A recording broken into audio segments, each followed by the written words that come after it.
ang Diyos, may biyaya ang Diyos, magbabago ka. Why? Because sin shall not have dominion over you. You are now under the grace of God. Biyaya ng Diyos ang tutulong sa inyo. Amen!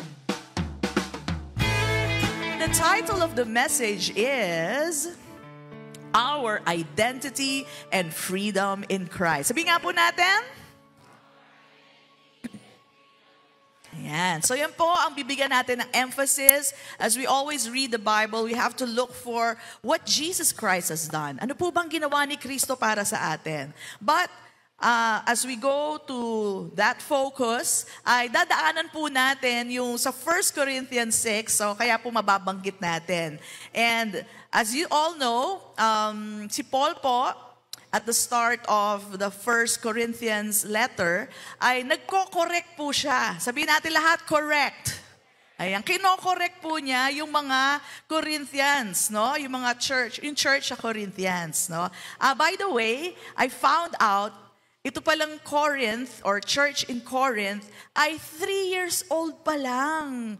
That's why. Kaya be kind when you look at Corinthians. Baka sabihin nyo, ba't kaya sila ganyan? Yung pala 3 years old pa lang yung church, no? So mga bagong born again. Kaya ang dami pang correction. Di ba ganon pagbata? Ang dami nilang correction. Pero as they grow, we can assume na nag-grow naman po sila. May pagbabago sa buhay nila. Pero be kind when you think of Corinth. Ayan po. Okay, so sabihin natin lahat, correction, not condemnation. Ayan. Pag-correction, dahil mahal mo. Di ba? Kaya mo nga kinokorek ang anak mo kasi mahal mo. Ayaw mo magpatuloy sila sa kamalian, kaya kinokorek mo. Pero, ang condemnation po ay iba. Ang condemnation, madalas, you are damning them. At paano ba yun? Di ba pag nakakita ka ng building, ba't sira-sira na yan? Oo, condemned na yung building na yan. Ibig sabihin ng condemned, hindi na pwede pasukin, hindi na pwede gamitin. Anong gagawin mo dyan? I-demolish na yan. Ganun po ang condemnation. So malayo po ang correction sa condemnation. Okay? Correction is because you love. Condemnation is because you gave up on it. Tama na, idam na natin yan. Okay? So, yan po ang ginagawa ni Paul. He is correcting the church in Corinth because he loves the church in Corinth. Okay? And this time, ang problema naman nila ay nagdedemandahan sila. Kapatid sa kapatid, dinedemanda nila ang isa't isa. Kaya kinorek sila ni Paul. Okay? So, let me read it. First in English. Ayan. 1 Corinthians chapter 6, 1 to 20. Ang sabi dito, dare any of you. Kung modern day yan, ganito po yan. How dare you? Ganun po yan. Pero ginandahan lang po. Dare any of you, having a matter against another, go to law before the unrighteous. And not before the saints. Doon pa kayo pumunta sa mga unrighteous people. Dapat sa harapan na lang ng mga believers. Sabi niya, do you not know that the saints will judge the world? And if the world will be judged by you, are you unworthy to judge the smallest matters? Maliit na bagay lang yan. Pumunta pa kayo doon sa barangay. Okay? Sabi niya dito, do you not know that we shall judge angels? How much more things that pertain to this life? Kung yung mga anghel nga, tayo rin ang judge. Did you know that? Tayo po ang maghuhusga sa mga anghel. Tapos yung mga maliliit na bagay na ganito, hindi nyo kaya husgahan? So nagagalit po talaga si Paul. Sabi niya, if then you have judgments concerning things pertaining to this life, do you appoint those who are least esteemed by the church to judge? So sino po itong mga least esteemed? Di mga unbelievers. No? Sabi niya, I say this to your shame. Is it so that there is not a wise man among you? Not even one? Maski isa, wala. Sabi niya ganon. Who will be able to judge between his brethren? But brother goes to law against brother, and that before unbelievers. Tagalugin natin. Kasi mas malutong. Mas malutong po. Sabi niya, kapag may reklamo ang isa sa inyo laban sa kanyang kapatid sa pananampalataya, nararapat bang magpahatol siya sa hukom na hindi sumasampalataya sa Diyos sa halip na sa kapwa niya mananampalataya?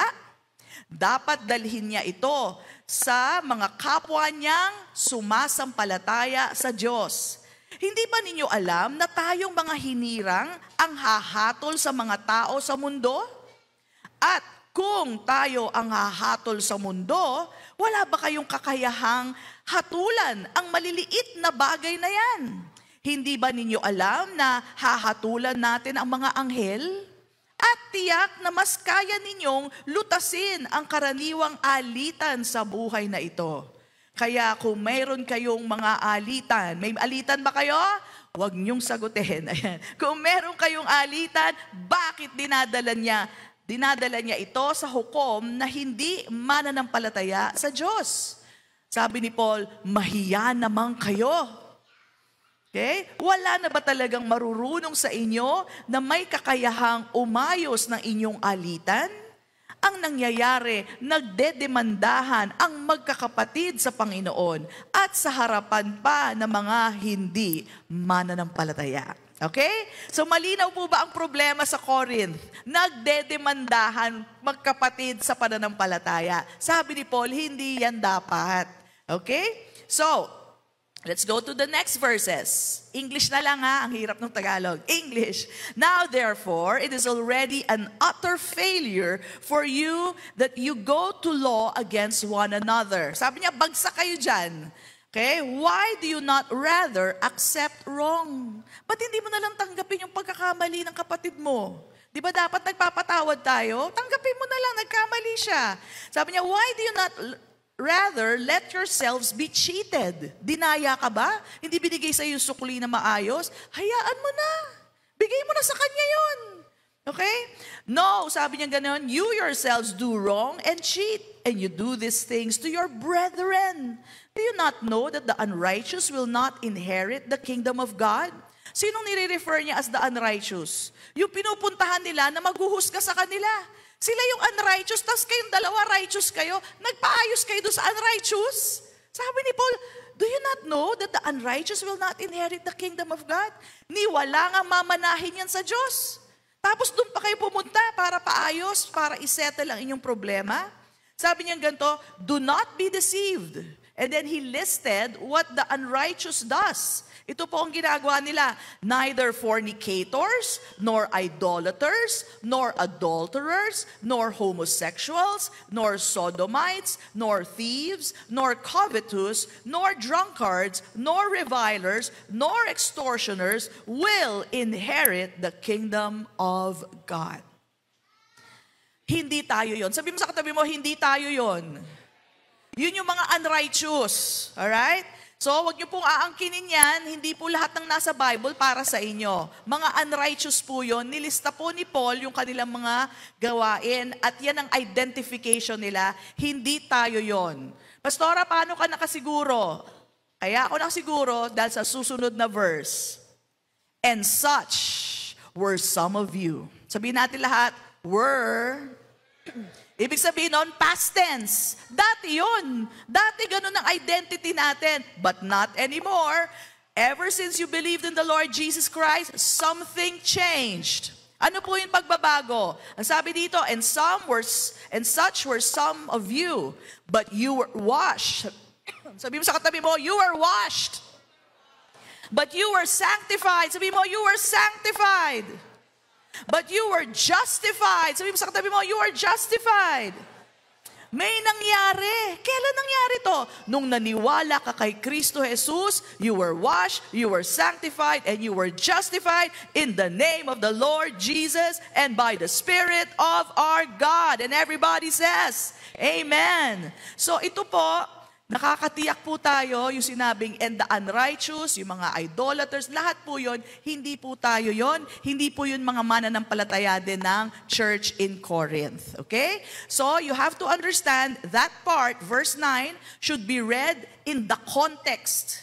Kailangan alam nyo yung pinag-uusapan bago po i-quote yon. Kasi madalas po, nako-quote po yan ng biglaan na lang. Kaya yung mga nakikinig, hala ako yan, hala may nagawa akong ganyan, naku ako yan.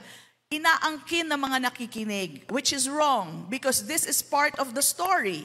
Ang sinasabi ni Paul, ba't kayo lumalapit sa mga yan? Kayo yung mga righteous. Saan righteous kayo magpapahusga? Mali yan. Hindi sila heirs of God.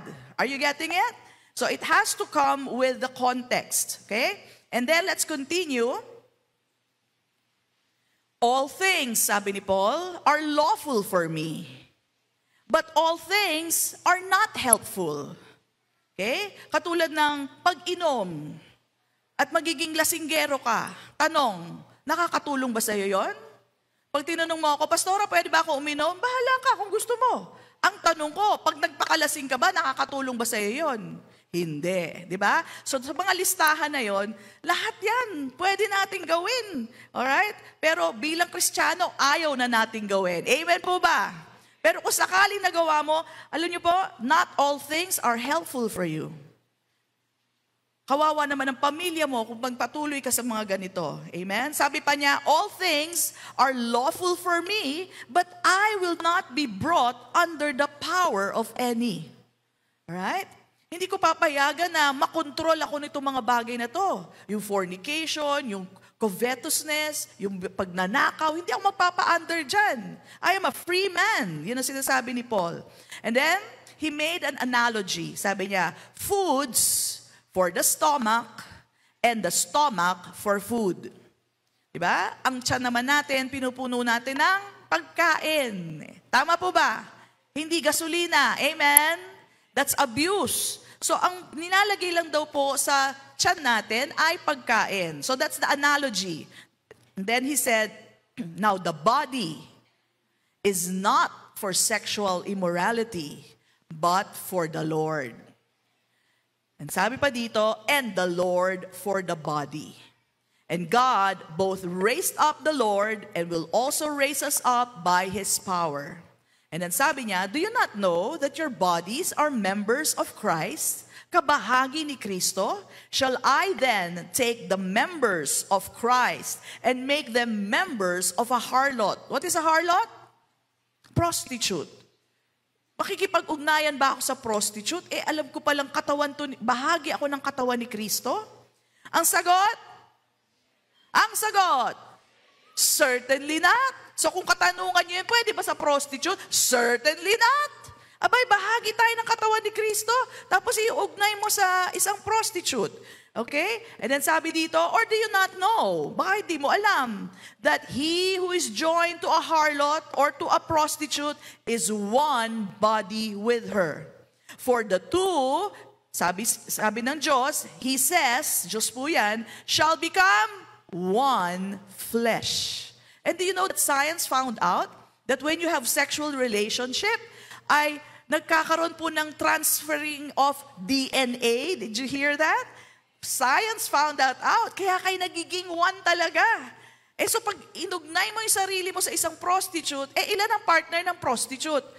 Sabihin na natin 10, di kabahagi mo na rin yung 10 na yun. Alright? Nakikiisa ka.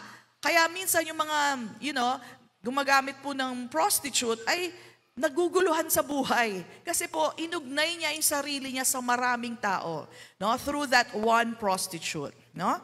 So, kaya po tayo sinasabihan. No? Sa pagmamahal ng Diyos, sinasabihan na tayo, gulo yung pinapasok mo. At ikaw mismo nagkakasala sa sarili mo. And then sabi dito, but he who is joined to the Lord is one spirit with Him. Doon tayo. No?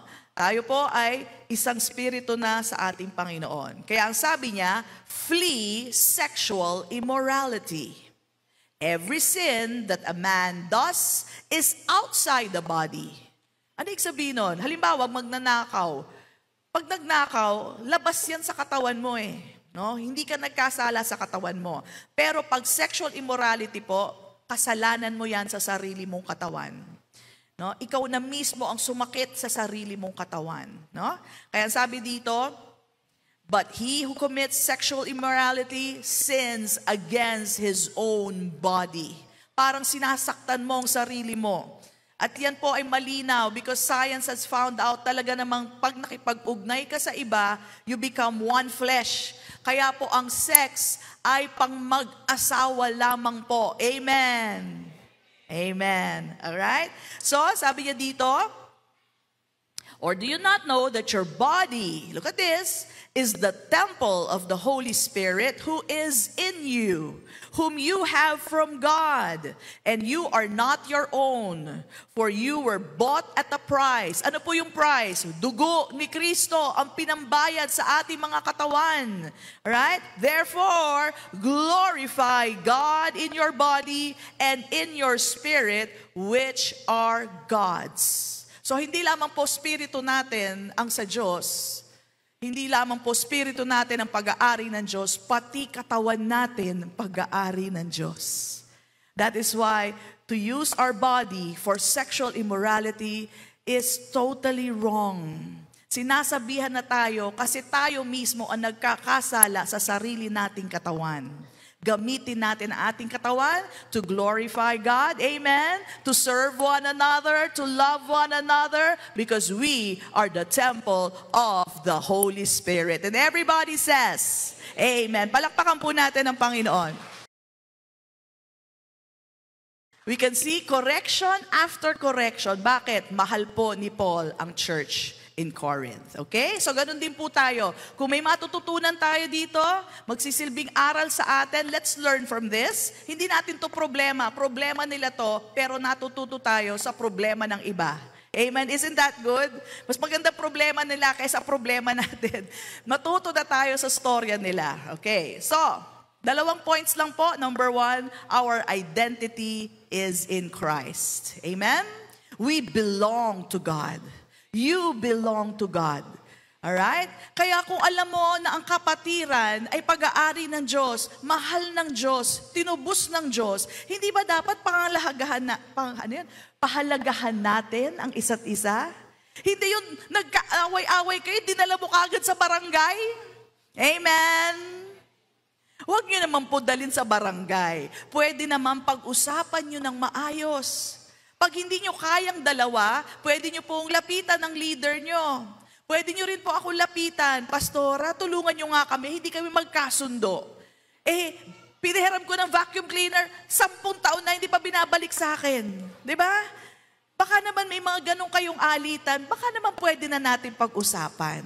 Pastora, umutang sa akin yan, hindi ako binabayaran. Okay, pag-usapan natin, kailan mo ba mababayaran? Pwede ba patak-patak naman? O, di ba? Pwede pong pag-usapan yan ng maayos. Huwag na kayong pumunta sa barangay. Amen?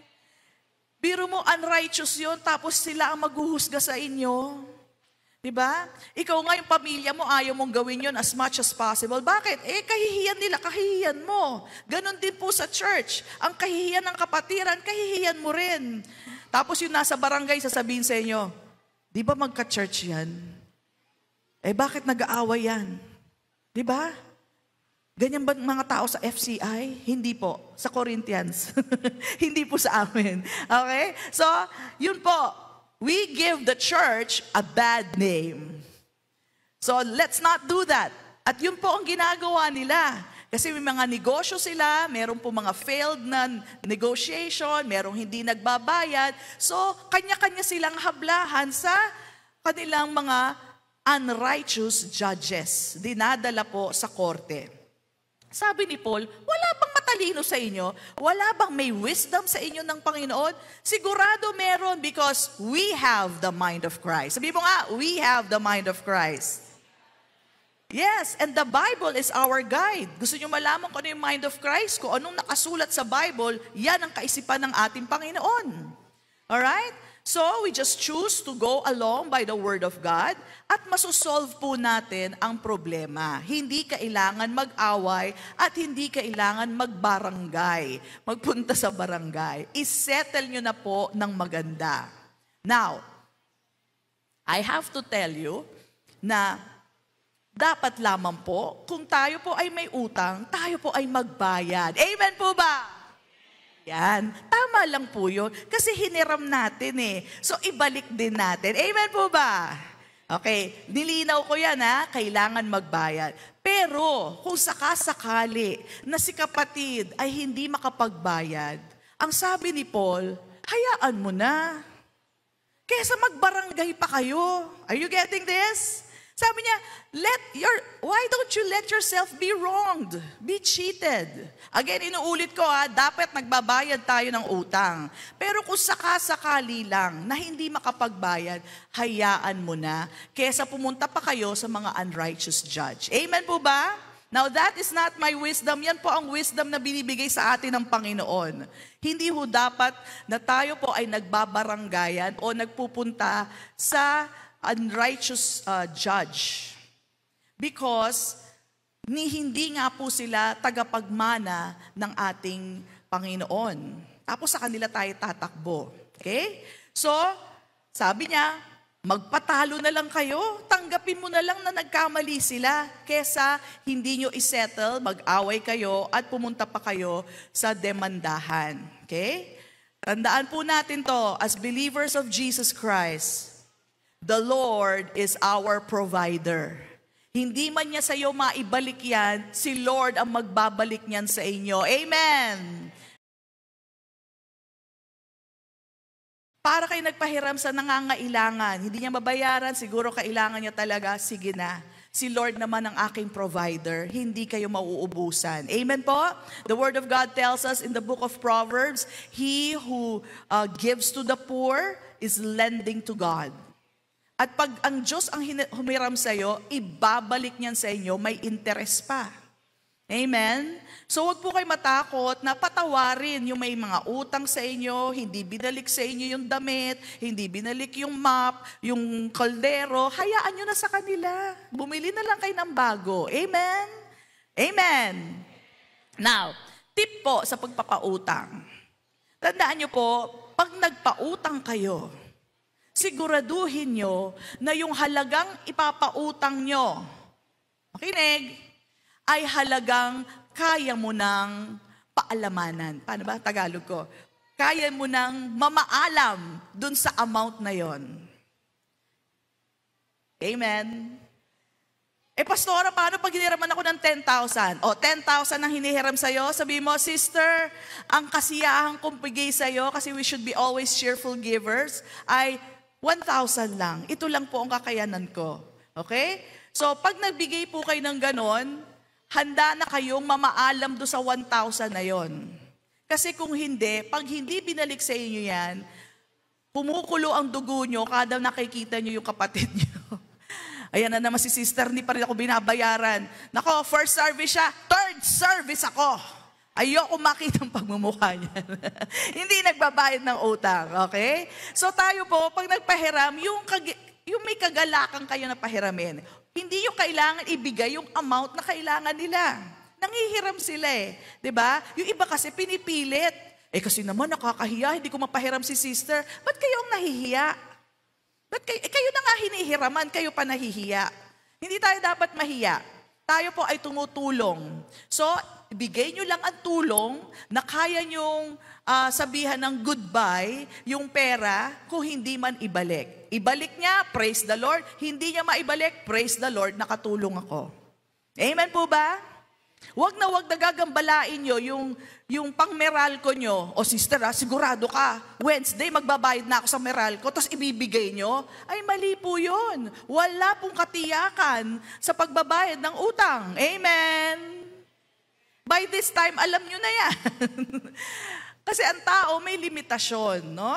Kaya, huwag nyo pong gagambalain yung para sa tabi nyo, pang Meralco, pang tubig, kundi kayo naman po ang mahihirapan.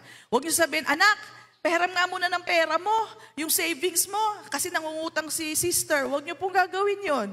Kung wala kayong maibigay, kung ano lang ang kaya nyo, 50 pesos sis, ito lang talaga At least na itulong nyo po yung 50 pesos na yon. Kuha po ba natin?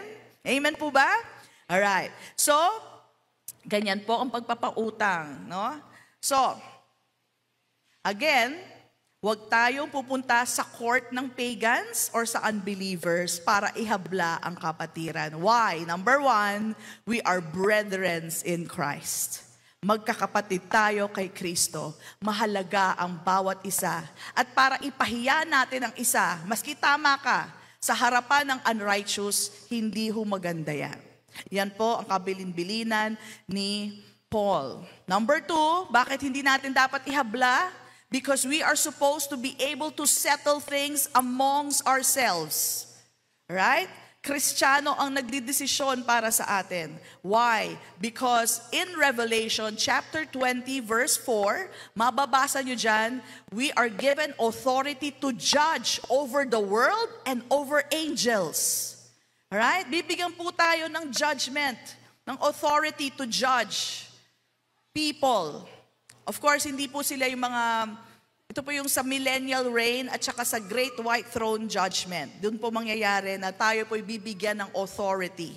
Kaya sabi ni Paul, kaya nyo na i-judge yan. Kung ngayon pa lang you have the mind of Christ, tas hindi nyo mabigyan ng tamang settlement yan, kulang kayo sa, sabi niya, kulang kayo sa pagkaintindi. Because you are going to be judges of angels and people of the world. Okay? So, kaya natin isolve yan. Sabi mo sa katabi mo, kaya natin isolve yan. Sa biyaya ni Lord, kaya na natin yan. Amen? Huwag pupunta sa barangay. Okay. And also, we are made righteous. Sabi mo nga, I am the righteousness of God. Okay. Kaya huwag kayong pupunta sa unrighteous para kayo po ay tulungan. Ba't kayo sa kanila hihingi ng tulong? Bigyan ko po kayo ng trivia. Alam niyo po ang Islam, yung mga Muslims, do you know that when they live in another country, they don't allow the law of that country over them. There are cases now in UK, at marami po nagrereklamo, rape ha? Rape. Na-rape na yung babae, pero dahil yung lalaki ay Islam, do you know what they say? I will not be judged by the law of your country. I will be judged by Sharia law. Ano yung Sharia law? Yun po ang batas ng Islam. And under Sharia law, they are let go. Hindi ho sila hinahatulan ng pagkakulong. They are not penalized, ang mga Islam. Okay? It's very ungodly, not godly at all, but yan po ang ina-allow nila sa buhay nila. So, kung ang mga Islam, they allow those kinds of law to prevail amongst them, mas lalo na po tayo. We have a godly way to deal with situation. Bakit tayo papayag na ang unrighteous ang siyang gagawa ng ruling para sa buhay natin? Amen po ba? So, we are to make sure that who rules over us will be another believer, a person with wisdom. Resolve it yourself. Pag-usapan ng maganda, huwag po tayong tumakbo sa barangay. Okay? So, paano po tayo naging righteous? I need to remind you of this. Okay? Romans 3:22. Ang sabi po dito, even the righteousness of God through faith in Jesus Christ to all and on all who believe, for there is no difference. Okay? So, paano tayo naging tuwid? Paano tayo nagkaroon ng katuwiran ng Diyos o naging katuwiran ng Diyos sa pananampalataya kay Kristo Jesus? Do you believe in the Lord Jesus Christ? Then you are already made righteous. You are the righteousness of God. Sabihin nga natin ulit, I am the righteousness of God. Grabe, ikaw ang righteousness ng God. Ibang klase. Alright? Every time we are sin, there goes the righteousness of God. Dahil may sala tayo, may dungis tayo, pero sa katuwiran ng Diyos, tayo po ay ginawang mga tuwid. Amen po ba? Kamangha-mangha ang ating Diyos. Alright? So, again, the reason why I read that, kasi in verse 9, sinabi nga po yung, do you not know that the unrighteous will not inherit the kingdom of God? Okay? Sabi mo sa katabi mo, hindi tayo yan. Kasi tayo nga ang the righteousness of God. Okay? I need to make that so clear. Otherwise, you will feel, ako to unrighteous ako kasi nagkasala ako. Okay, tandaan nyo to. You are forever the righteousness of God. Once you believe in Jesus, you're always the righteousness of God. Hindi yung righteous ka ngayon, nagkasala ka bukas, hindi ka na righteous. Naku, unrighteous na ako. Hindi po totoo yon. Hindi po binabawi ang righteousness ng ating Panginoon sa atin. Forever na yan. Amen po ba? So, dito po sa verse na to, hindi po tayo yung fornicators, idolaters, adulterers, homosexuals, sodomites, thieves, covetous, drunkards, and revilers, and extortioners. Sila po, hindi nila mai-inherit ang kingdom of God. Tayo po, made righteous. Do you know that you are sealed by the Holy Spirit? So, selyado ka na. So, imposibleng hindi ka mag-i-inherit ng kingdom of God. He is the Spirit of promise. Pangako ng Diyos, ikaw ay tagapagmana ng Diyos. Amen? So, hindi pwedeng ikaw to. Now, kaya ako sinasabi, kasi minsan ginagamit ito para mag-repent ang tao. Now, there's nothing wrong with repenting. We should change our mind and turn towards God. But this is not the verse, right, for that. Sinasabi niya, huwag kayong lumapit sa mga unrighteous. Ito ang mga gawin nila. At hindi sila kabahagi ng kaharian ng Diyos. Okay? This is not you. Paano ako nakatiyak na hindi tayo yan? Kasi nga, in verse 11, let's go there. In verse 11, and such were some of you. Dati, ganun tayo. No? But you were washed. That's your new identity. But you were sanctified. That's your new identity. But you were justified. Kailan? When you believed in the Lord Jesus Christ. Bago nang nilalang. Bago na identity mo. Hindi ka na drunkard. Hindi ka na adulterer. Hindi ka na fornicator. You were washed. Amen? You were sanctified. Ano yung sanctified? You were made holy. You are holy. That's why you're called a saint. And you were justified. Justified. Just as if you never sinned. Bakit just as if you never? Kaya hindi lang tayo basta blameless eh. May sala ako, tapos, oh yan, blameless ka na. Hindi ganon. Kasi ang justification natin is just like Jesus. Did Jesus ever sin? Never. Never. Maski isang sin. Ganon po tayo. As Jesus is, so are we. Ano nyo ba ang turing sa atin ng Panginoon? Never kayo nakakasala. Singlinis kayo ni Kristo. Amazing is our God na yan ang turing niya sa atin. Tapos magpapajudge kayo sa mga unrighteous. Do you see the point? Kaya nagagalit si Paul. Ganun na lang ang turing sa iyo ng Diyos, parang hindi ka nagkasala sa buong buhay mo, never ka nagkasala, tapos kukuha ka ng judge na unrighteous. Do you get the point of Paul? Kaya siya nagagalit. Kaya niya sinasabi, huwag kayong pupunta sa mga yon. Tagapagmana kayo ng kaharian ng Diyos, tapos pupunta kayo sa mga yon. Di naman mga tagapagmana yon. Anong judgment ang ibibigay niya sa inyo? Alright? Go to a believer. Go to someone who will help you. Okay? So dati, meron tayong ganong kasalanan, pero binago lahat ng Panginoon. Sabihin natin lahat, ako ay binago niya. Bagong nilalang ka na. Wala kang nakalipas na masama. Alright? Wala kang kasalanan. Pastor, may kasalanan ako ngayon. Pati yan, hugas na. Pati yan, tinanggal na sa'yo. Malayong malayo sa'yo ang iyong mga sala. Walang nakikitang kasalanan ng Diyos sa inyo. Ganun ba yun, Pastora? Yes. Dahil sa dugo ni Kristo. Dahil sa binayaran ni Kristo sa krus ng Kalbaryo, wala nang bahid ng kasalanan ng buhay mo. Kaya mamamangha ka talaga sa Kanya. Sabihin mo talaga, amazing. Sukdulang biyaya ang binigay sa akin ng aking Diyos. Do you know that the angels see you that way? The angels see you that way. Alam nila, kasing tuwid natin ang Panginoon. Woo! Grabe, ako nabibigla ako doon. Parang, ako ba yun? Yes, ako yun, ako yun. Kinukumbinsi yun. Ako yun. Kasing linis natin ang Panginoon. Our identity is in Christ. Kung ano si Kristo, ganun ka rin katuwid, ganun ka rin kalinis, ganun ka kabanal. Papuri sa ating Diyos! Papuri sa ating Diyos! Yun ang ibig sabihin na Christ is our identity. Imagine having the identity of a person who never sinned. That's how God sees you. Kaya lapit sa Panginoon Diyos. Bakit? Wala kang bahid ng sala. Kaya lahat ng mga nakalaan para sa iyo yan. Huwag kang mag-double-minded. Para sa iyo yan. Hindi niya tinatanggihan sa iyo. Sabihin natin ulit, ako'y binago niya. Sanctified, past tense na po yun. Made holy ka na, justified, past tense na po yan.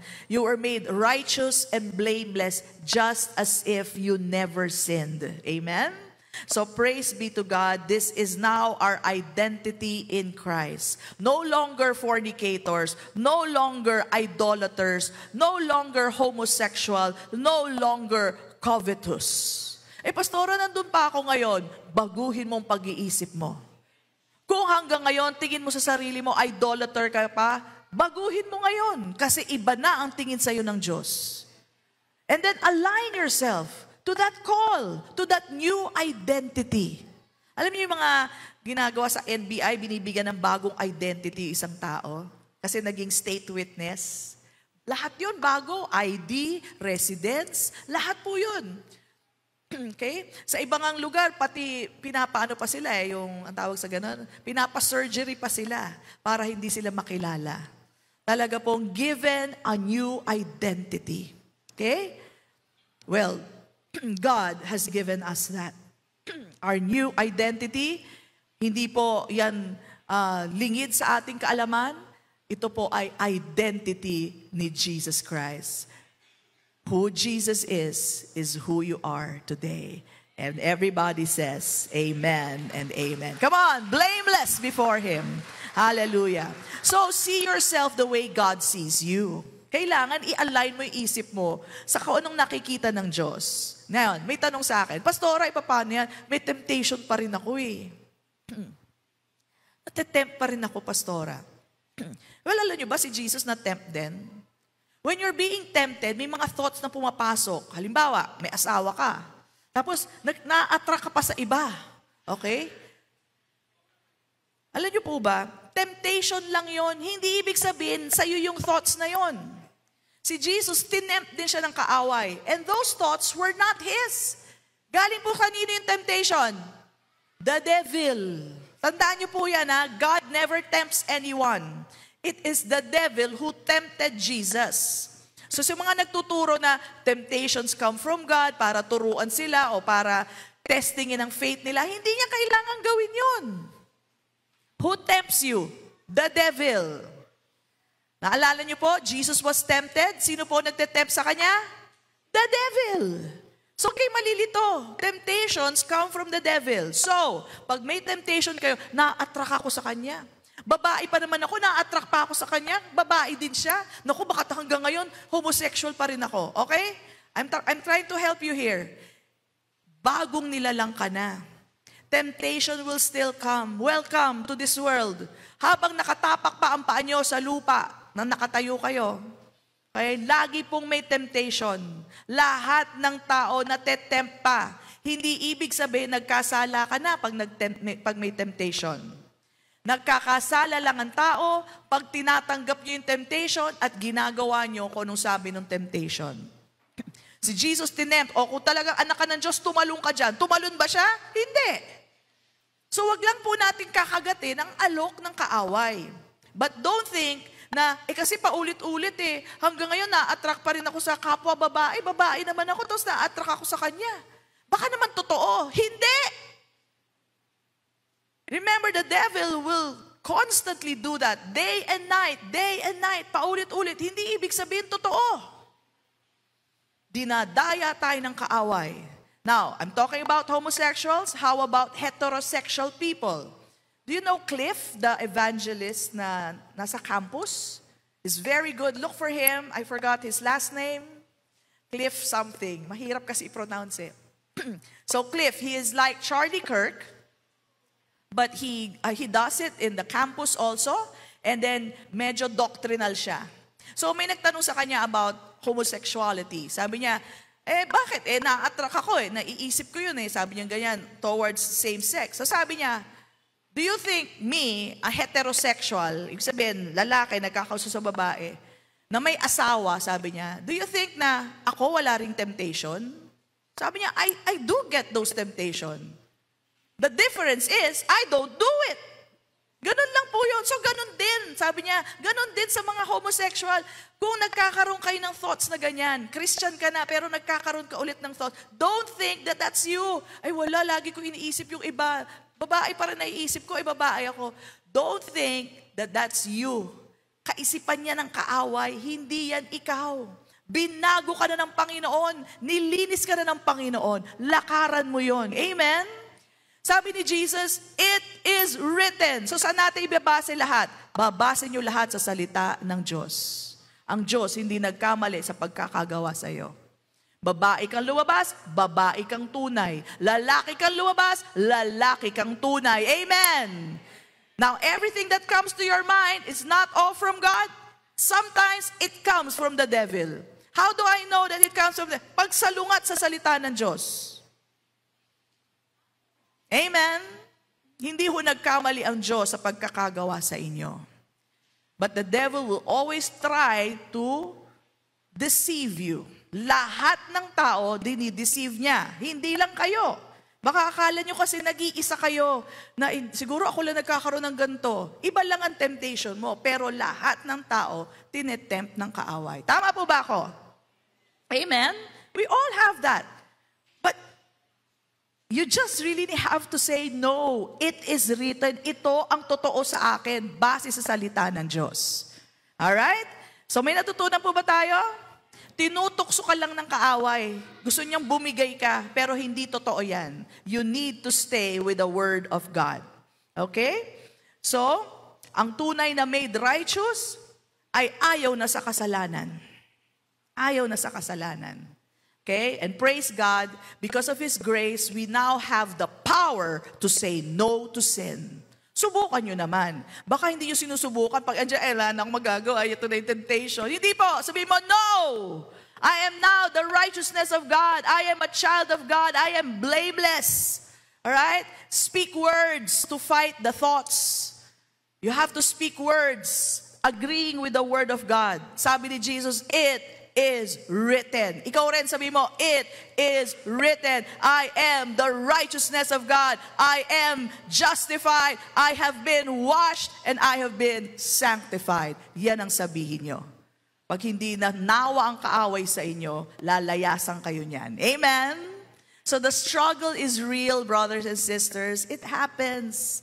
Talaga pong may mga temptation. Lahat, hindi exempted ang Kristiyano. Meron po talagang temptation. But don't let it deceive you na akala mo wala ako magagawa. Araw-gabi, ito nasa isip ko. Hindi totoo yan. Dinadaya pa rin kayo ng kaaway. Okay? So why are you like this? This is the declaration of the Bible about you. 2 Corinthians 5:17. Ang sabi po dito, therefore, if anyone is in Christ. Are you in Christ? The new creation has come. Bagong nilalang ka na. The old has gone. The new is here. Amen? And it's here to stay. Hindi na po magbabago yan. Okay? Tanggihan nyo na lang ang sinasabi sa inyo ng kaaway. Sa Galatians 2:20, sabi po dito, I have been crucified with Christ, and I no longer live, but Christ lives in me. So the Holy Spirit is living in us. The Spirit of Jesus Christ is in us today. Siya po ang maggagabay sa inyo. Kaya minsan, meron kayong mga temptation, naiinis kayo, bakit ba nakakapag-isip pa ako ng ganito? Kristiyano pa naman ako, baka hindi na ako Kristiyano. Hindi, Kristiyano ka pa rin. Hindi na po magbabago yan. Lagi na po kayong Kristiyano. Once saved, you're always saved. Alright? Once a child of God, always a child of God. Tanggihan nyo na lang ang mga tukso ng kaaway. Our identity is, si Kristo na ang nabubuhay sa akin, hindi na ako. Amen? And in Christ, we are free. Sabi mo nga, I am free. This is the second point. We are free from the law and we are free from sin. Romans 6:14 tells us, for sin shall not have dominion over you, for you are not under law, but under grace. Are you under grace? Biyaya na po. Wala na pong batas over you. Ibig sabihin, hindi kayo pwede parusahan ng batas. May batas pa po, pero tayo po'y namatay na sa batas. Bakit? Namatay na tayo kasama ni Kristo at binuhay tayo muli sa bagong buhay ni Kristo Jesus. Okay? Kaya kung may kasalanan ka ngayon, makinig. Kung meron kayong kasalanan ngayon, nasa kalagitnaan kayo, tandaan nyo to, you will overcome that if you are a believer of Jesus Christ. It may take some time, but God is patient. Tandaan nyo to, kaya nyong ma-overcome yan. I have seen people who have been an adulterer in this church, okay? But given time, napakaayos na po niya ngayon. May awa ang Diyos, may biyaya ang Diyos, magbabago ka. Why? Because sin shall not have dominion over you. You are now under the grace of God. Biyaya ng Diyos ang tutulong sa inyo. Amen! Kaya huwag ka mawawala ng pag-asa. Kung meron kang kasalanan ngayon, baguhin mo ang pag-iisip mo, magbabago ka. Alam ko minsan magfe-fail pa minsan-minsan. Ayan, umulit na naman ako, pastora. God will never give up on you. Kayo bang mga magulang, gini-give up niyo mga anak nyo? Hindi, di ba? Hanggang matutulungan nyo, tutulungan nyo. Well, mas mahaba ang pasensya ng Diyos kaysa sa atin. Amen? So, Brother Bob, tandaan po natin, okay, tayo po ay tagumpay na sa ating mga kasalanan. Paano tayo nakakatiyak tagumpay na? Binayaran na ni Kristo eh. Amen! Kung hindi pa niya bayad at babayaran pa lang, baka mag-isip tayo, mababayaran kaya? Pero tapos na po. Kaya nga po sinabi, it is finished. Lahat ng ating mga sala, pati future nating mga sala, bayad na sa krus ng Kalbaryo. And everybody says, Amen! Puruhin natin ang Panginoon. Praise God. So kung tatanungin niyo ako, kasi sabi dito, all things are lawful for me, but all things are not helpful. So pastora, pwede ako magsigarilyo? Aba, kung gusto mo. Kung gusto mo. Hindi naman kayo i-condemn kung magsisigarilyo kayo. Ang tanong, is that helpful for you? No. Ba yung bagay mo, sisirain mo. Pastora, pwede ba uminom? Aba, bahala ka. Hindi ko buhay yan. Kaya lang, bilang pastora mo, sabihin ko sa'yo, ingatan mo naman yung liver mo. Kanina sabi ko, lungs. Uminom ka ng uminom, yung lungs mo susunog. Tama ba yun? Di ba liver? Liver, tama ba ako? Liver. Okay. So yung liver mo, di ba? Makakatulong ba sa'yo yan? Matutuwa ba sa'yo misis mo niyan? Di ba? Pastora, okay lang ba magsugal? Nasa iyo yan. Gusto mo ubusin pera nyo? Ang dami kong kilala. Ang yaman na, naku, nag-negative pa, kakasugal. Diba? Not all things are helpful. So I will not put myself under the power of it. Jesus has set me free. Bakit pa ako babalik doon? Sabi nga niya, you've been washed. Malinis ka na. Kung malinis ka na, babalik ka pa sa putikan?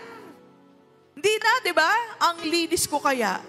See yourself washed by the blood of Jesus. Hanggang hindi mo nakikita ang sarili mo na hugas na sa iyong mga sala, lalakaran mo pa rin yung kasalanan na yon. Kaya, hindi ako maghihingi ng paumanhin. Ulit-ulitin ko yan. Ikaw ay hugas na sa iyong mga sala. Ikaw ay ginawa ng banal ng Diyos. Ikaw ay ginawa ng walang sala ng Diyos. Pinawalang sala ka na ng Diyos. Lakaran mo yun. Clean slate, brothers and sisters. Clean slate. That is what the power of the blood has done for us. Clean, made new in Christ Jesus. Kaya salamat sa ating Panginoon. Salamat na tinuring tayong tulad ni Kristo, ating Panginoon. Amen? So, how about the use of the body? Well, sabi nga, it's not for sexual immorality. Para sa inyo yan. Walang magulang na gusto ang anak nila dumaan sa sexual immorality. And alam nyo naman ang mga magulang, kahit pa paano may mga pagkakamali kami. Pero ang Diyos, napakabuti. Hindi para sa Kanya ang Kanyang bilin, para sa ating lahat. Kaya sabi niya, flee sexual immorality. Huwag kang magkasala sa sarili mo. Ito naman sasabihin ko, kung sakaling nagkasala na kayo, may kapatawaran para sa inyo. Merong pag-asa sa ating Diyos. Huwag ka naman malungkot sobra. Naku, nagkasala ako, ganito, wala na akong gagawin. Hindi po. May kapatawaran sa Diyos. May pag-asa sa Diyos. May bagong buhay sa ating Panginoon. Amen? Baka naman mawalan kayo ng loob. Huwag ganon. Mahal na mahal kayo ng Diyos. And your life is precious. May problema kayo. Huwag nyo namang kitilin ang buhay nyo. Napakalungkot. Maski hindi ko kilala si Iman, nalungkot po ako. Kilala niyo ba yun? Kilala ng lahat si Iman. Diba? Yung anak ni Kim Atienza, nakakalungkot po bilang magulang, no? And no matter what we do, you know what? Naghahanap sila ng blame game. Sino bang sisisihin? Magulang ba? Yung yaya ba? You know? Sabi ko nga, wag na tayo maghanap ng sisisihin. Okay? Napakasakit po sa magulang na for you to blame the parents. Wala namang magulang na gusto mangyari yun sa anak nila. Wala. Maski na alienated kayo, strangers kayo, no parent would want that for their children.